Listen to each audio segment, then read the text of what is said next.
Welcome to It's Us Dads, episode number 3. Amina's now 3 weeks old, and the past week has brought some unexpected challenges.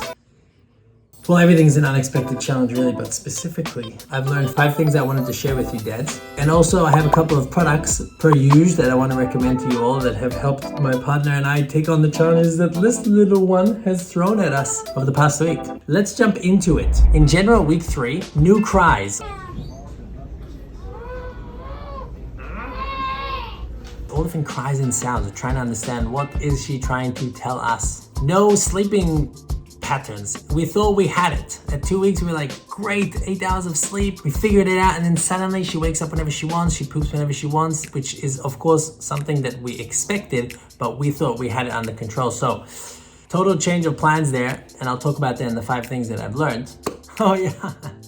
I'm not very proud of this, but we got peed on. I think everyone gets peed on once in a while, even the girls. It was like such a stream that it seemed like it was a boy, but it wasn't. So being peed on and then the face changing, her face is changing already, which is super cute from week to week, which is really nice to see the evolution, and we're still uncertain who she looks like. We'll find out in weeks to come, months or years, whenever that may be. And the last thing that we've noticed this week is that she's putting on weight. She's getting cheeks, she's getting a double chin. We're buffing her up. Learning number 1, babies scratch their face. Yes, they are born with fingernails, they grow, they are very soft nails, but they still scratch, and she's had many scratches to her face. So what the doctor told us is that you don't have to have clippers necessarily, you can just rip them off. They're so soft that you can do it by yourself. So I've had 32 years of picking my own nails, as you can see, disaster. But I'm using the best skills that I have to do that for her, which is kind of cool. We can hear her cry now, which brings me to number 2. The biggest cries she's had in the past week was when she was getting a bath. And what I learned from my mom was that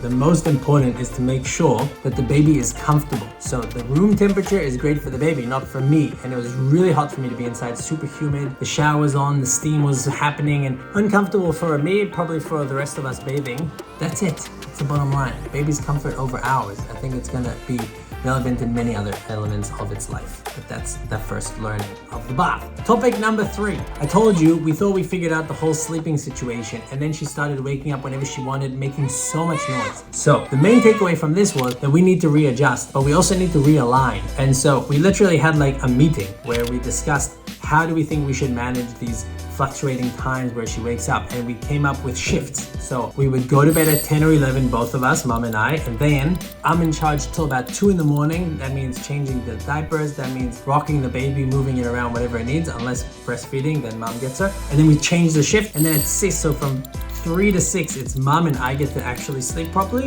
And then at 6, I get up, do my things, and I take baby with me. And mom gets to sleep for another 3 hours. So this is the current system that we have working for us. I don't think it's gonna stick for a long time, but the point is always reassess and readjust and have a conversation about it. Because without it, it's just gonna be a shit show.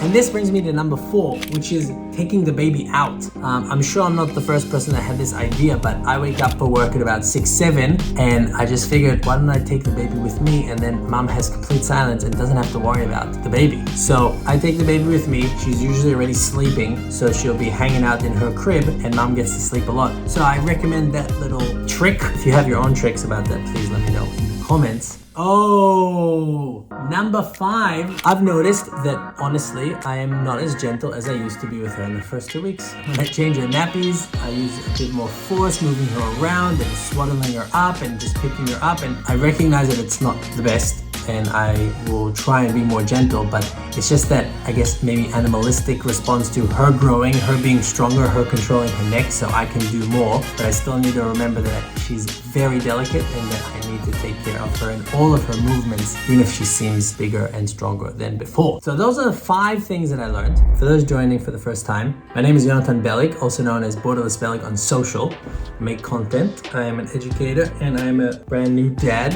and hoping to share my learnings as a father with others, because I feel like there isn't much out there for dads. And I promised you 2 things to recommend as products. So here's the first one. The first one is this mini diaper bag. Okay, now usually you have a big diaper bag with a lot of diapers and all this stuff, but mom had this idea, let's get a mini diaper bag inside. And I was like, you don't need this. What do you need this for? But turns out this is a game changer because in this small little bag, we put behind our pillow when we go to sleep, for example. Anytime we need to change the nappy or the diaper, we just pull it out and we have everything there. We can do it all in the bed and we don't have to actually get out. We got a little cleaning mat, that's number one. We got some wipes, we got some diapers, and we got the beautiful butt cream, pseudo cream, and all this fits in this tiny little bag. So if any of you are thinking of what should I get as a kit, then get your regular diaper nappy bag, but also get one of these small ones, which are super portable. You can, if you're at the airport, you don't take your whole bag in the bathroom. You just take this small thing, you pop it out in the car, wherever you need. Small diaper bag.